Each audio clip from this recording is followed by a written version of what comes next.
Minsan, ang buhay ay hindi lamang nagbibigay ng pagsubok, tila ito ay bumubuhos ng sabay-sabay hanggang sa hindi na natin makita ang pampang.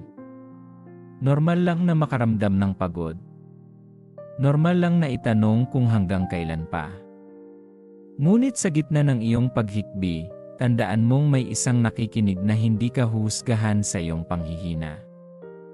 Ang panalangin ito ay para sa iyo na sagad na ang pasensya, ubos na ang lakas, at tanging ang pananampalataya na lamang ang pinanghahawakan.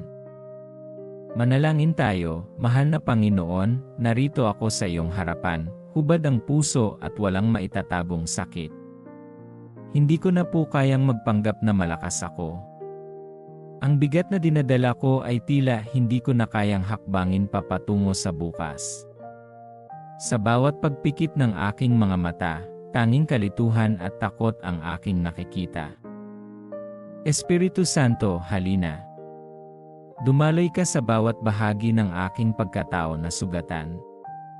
Sa mga gabing hindi ako makatulog dahil sa pag-aalala, balutin mo ako ng iyong init. Sa mga araw na tila walang saysay ang pagbangon, bigyan mo ako ng kahit isang maliit na dahilan upang ngumiti. Ama, hinihiling ko ang iyong himala. Kung maaari ay alisin mo ang pasakit na ito, ngunit kung kailangan ko itong pagdaanan, huwag mo akong hayaang maglakad mag-isa. Maging tungkod kita sa aking pagkadapa. Hawakan mo ang aking kamay ng mahigpit lalo na sa mga sandaling gusto ko nang bumitaw.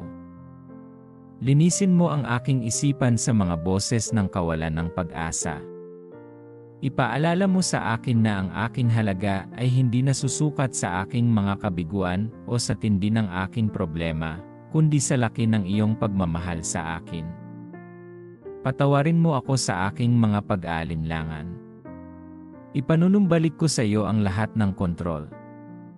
Ikaw ang aking pastol, sa iyo ako hihimlay.